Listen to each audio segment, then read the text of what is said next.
Pas de suspense, bien sûr, mais une ministre ravie, très heureuse d'avoir assisté à cette table ronde ce matin dans votre commune, monsieur le maire, de Caumont-sur-Orge, commune nouvelle. J'ai l'habitude de dire, maintenant c'est une nouvelle commune. C'est des subtilités auxquelles vous suivez mon regard. Je pense que vous comprenez. Très heureuse parce que tout le monde est représenté ici. Bien sûr, les parlementaires, que je remercie. Et on vient d'avoir une expression de Sandra, députée des Charentes, qui exprime bien aussi la nécessité pour les parlementaires du travail de terrain, parlementaires français et européens, chère madame. Les élus locaux, qui sont issus nombreux, bien évidemment. La matière grise, mesdames et messieurs les directeurs, qui sont présents ici. Et puis, je remercie les élus de Alpes, de Haute-Provence, de Loire-Atlantique, qui sont ici. Et cher ami de Vire, vous venez en voisin, si je puis dire. Et c'était très intéressant parce que, au fond, en vous écoutant, je ne vais pas reprendre ce que vous avez parfaitement dit. On s'aperçoit que la nécessité du travail en commun, de la synergie, est absolument essentielle entre les chercheurs, entre les parlementaires, les élus de terrain, les ministères, et bien sûr, tout cela représenté sur le terrain par les collectivités territoriales, bien évidemment, mais aussi l'État. Et je salue bien sûr le préfet Philippe Cour, qui, comme vous le savez peut-être, comment dire, m'est très cher.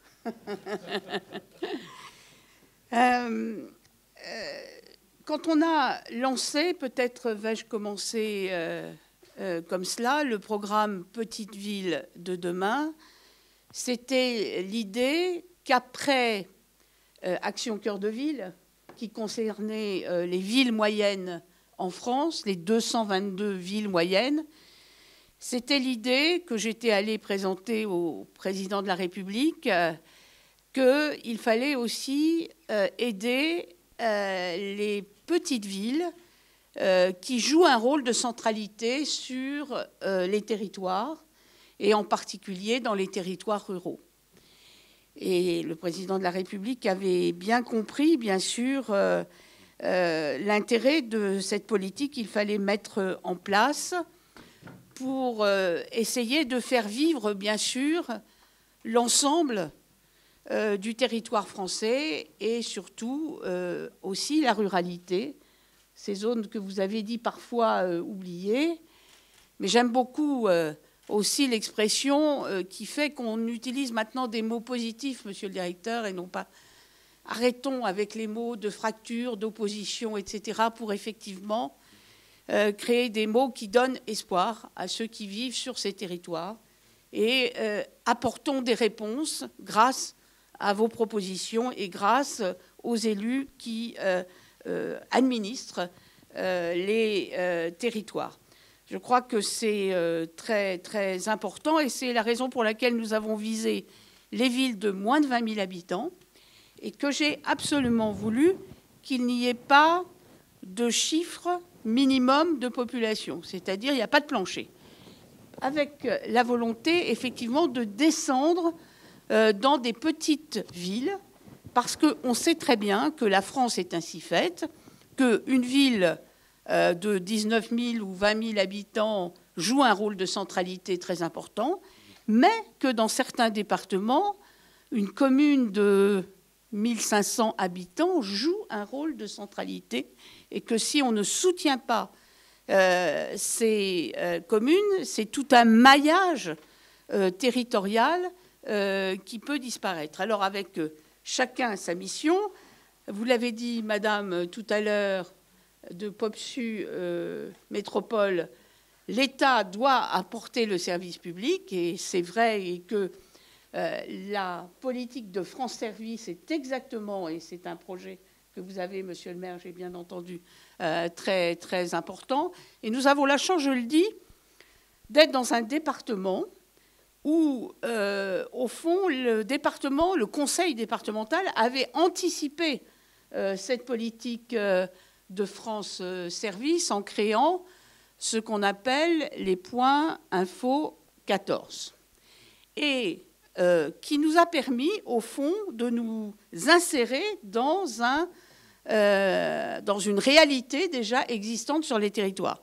Ce qui prouve, je le dis en passant, que l'État peut être intelligent et travailler en grande intelligence avec les collectivités territoriales, puisqu'il y avait un système déjà existant et un système qui marchait. Inutile de créer à côté un autre système, mais plutôt, c'est ce que le préfet a fait, bien évidemment, chercher à s'insérer et à installer, bien sûr, la notion de France Service dans les points Info 14. Je fais la parenthèse, mais ça fait partie de ces synergies et de cette intelligence collective qu'il faut avoir sur les territoires et complémentaire. Je suis quelqu'un qui est très, très attaché à l'idée qu'il faut aussi arrêter d'opposer l'État et les collectivités territoriales. Il y a des gens qui font commerce de ça assez facilement. Je crois que ce que nous vivons ce matin, montre que chacun a son rôle et que c'est la synergie de tous les acteurs qui permet de développer les territoires. Pour en revenir à Petite Ville de demain, il y en a 37 dans le département du Calvados. Et ce qui est important, c'est que nous accompagnons toutes ces villes avec des chefs de projet qui sont pris en charge par l'État à 75%. C'est-à-dire ce qu'on appelle l'ingénierie, si je puis dire.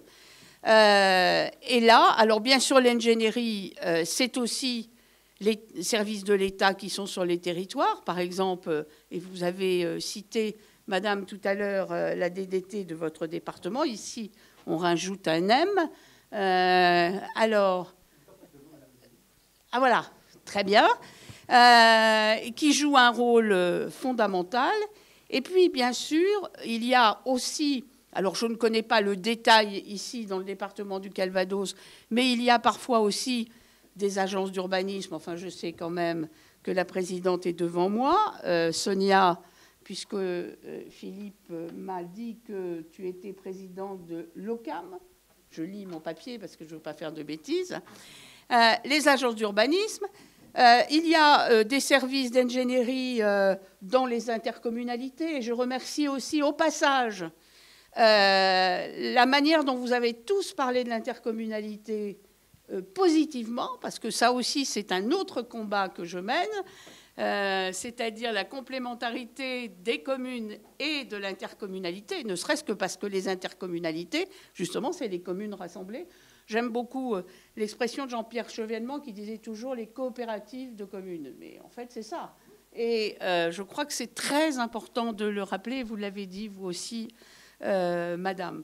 Et donc, je crois que cette ingénierie est très importante et elle peut être complétée ici ou là sur certaines thématiques. C'est le rôle de l'Agence nationale de cohésion des territoires qui permet d'apporter sur des sujets qui ne seraient pas présents sur un département, par exemple, je ne sais pas, dans le domaine hydraulique ou dans le domaine des routes, nous avons des partenariats avec d'autres services de l'État comme le CEREMA que vous connaissez sûrement aussi.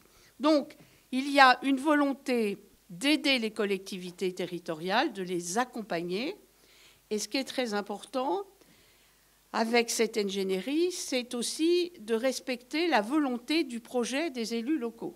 Et comme vous l'avez dit tout à l'heure, cher monsieur le directeur, il s'agit de partir des projets de territoire et de ne pas imposer une maquette toute faite qu'on aurait pensée au niveau national. Et ça, c'est quelque chose aussi de très important. Vous montez votre projet. On est allé visiter tout à l'heure cet espace que vous voulez transformer en tiers-lieu avec beaucoup d'activités. Vous avez un projet sur la place, vous voulez déplacer votre marché, j'ai entendu tout cela. Et ce sont vos projets qui sont accompagnés, et vous vous faites accompagner vous-même par des compétences techniques et des gens qui vous aident à chercher, à penser et à faire de la prospective sur l'évolution de votre commune. Donc tout cela est un tout, et c'est bien sûr quelque chose de très important, et toujours, finalement, au service des habitants qui vous ont fait confiance et qui comptent sur vous, bien sûr, pour développer votre territoire. Alors, bien sûr, tout le monde saura maintenant que le POPSU est un mot, un acronyme très connu, que tout ça est aussi lié au plan d'urbanisme et de construction architecturale, le PUCA, et tout ça est lié aussi à la Direction générale de l'aménagement, du logement et de la nature, la DGALN. Je vous le dis parce qu'ils sont toujours contents quand je les cite, parce qu'autrement, ils se disent on est en suspension. Voilà. Je crois que tout cela est très important. Alors, je voulais vous dire aussi qu'il y a quelque chose qui est très important, et ce département, je sais, est en pointe, c'est le numérique. Vous en avez parlé tous, parce qu'on ne peut pas faire tout ce qu'on fait aujourd'hui sans le numérique. Et la crise de la Covid l'a montré, avec le développement du télétravail, l'obligation pour les étudiants de suivre en visio les cours, etc., la télémédecine, etc. Je crois que c'est très important. Et le département du Calvados, qui porte lui-même ce développement du numérique, avec l'aide de l'État, bien évidemment, ça fait partie aussi du plan de relance, et quelque chose de très important, et permet justement d'apporter cette équité dans les territoires. Je crois qu'il faut le dire, et j'ai bien aimé ce que vous avez dit, je ne sais plus les uns et les autres, tout à l'heure, parce que, au fond, je crois qu'on est arrivé à l'idée, désormais, chez les élus, qui le comprennent, c'est qu'on doit faire plus pour certains territoires que d'autres. Parce qu'il y a des territoires qui sont plus en souffrance que d'autres. Il y a des territoires où le service public a davantage reculé ces dernières années, et où les demandes sont plus importantes. Et je crois qu'on est arrivé maintenant à cette compréhension. C'est pas pour tout le monde, je le dis encore. Il y a des gens qui pensent encore que l'idée, vous savez, cette idée d'égalité républicaine, fait qu'on doit faire partout exactement le même soutien, etc. Je crois que ça existe encore. J'ai vu ça lorsque j'ai proposé, puisque vous me parliez des lois qui allaient venir, lorsque j'ai proposé au Sénat le projet de loi organique qui permet de faire des expérimentations sur les territoires beaucoup plus facilement, et qui mène au fond à une politique de différenciation. Ça a été très largement voté, n'est-ce pas, Sonia, par le Sénat, mais il y a encore eu quelques résistances, pour les nommer, c'est le groupe communiste, au nom justement de cette idée qu'il fallait toujours faire la même chose partout sur le territoire, que c'était la garantie de l'égalité. Et au fond, quand on regarde aujourd'hui l'état de la France, on sait bien que ce n'est pas vrai. Et donc, on sait bien qu'au contraire, il faut faire de la différenciation pour, ramener l'égalité là où cela n'existe plus. Je crois que, je suis très attachée à cela. La loi va venir bientôt à l'Assemblée nationale, au mois de mars, pour le projet de loi organique. Et quant au projet de loi dit 4D, le Premier ministre a annoncé samedi à Orléans, lors de la signature du contrat de plan État-région, qu'il serait envoyé au Conseil d'État en début de semaine, et qu'il passerait au Conseil des ministres au printemps. Alors, vous savez, chaque jour suffit sa peine, comme on dit. Et nous avançons, et dans un moment où, effectivement, le calendrier est un peu embouteillé, mais il faut toujours savoir avancer avec prudence, mais ténacité. Voilà. Écoutez, vraiment, merci. Alors maintenant, je vais annoncer, parce que Les lauréats. Est-ce que vous voulez les annoncer avec moi, cher ami? Non, c'est moi qui les annonce. Alors, les lauréats sont donc... Il n'y a pas de roulement de tambour. Pas comme au ministère de l'Intérieur. Alors, à tout seigneur, tout honneur, bien sûr. Donc, Caumont-sur-Orge. Voilà.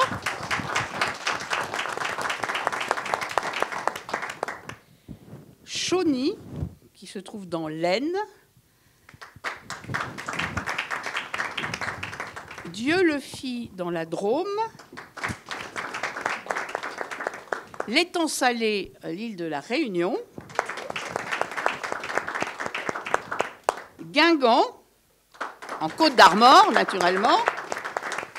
Martel, dans le Lot. La communauté de communes Lavalette-Tude-Dronne en Charente.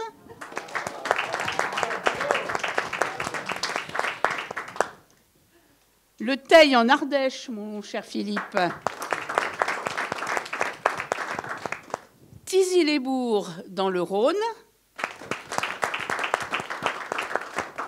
La vallée de la Roya, qui en a bien besoin, dans les Alpes-Maritimes.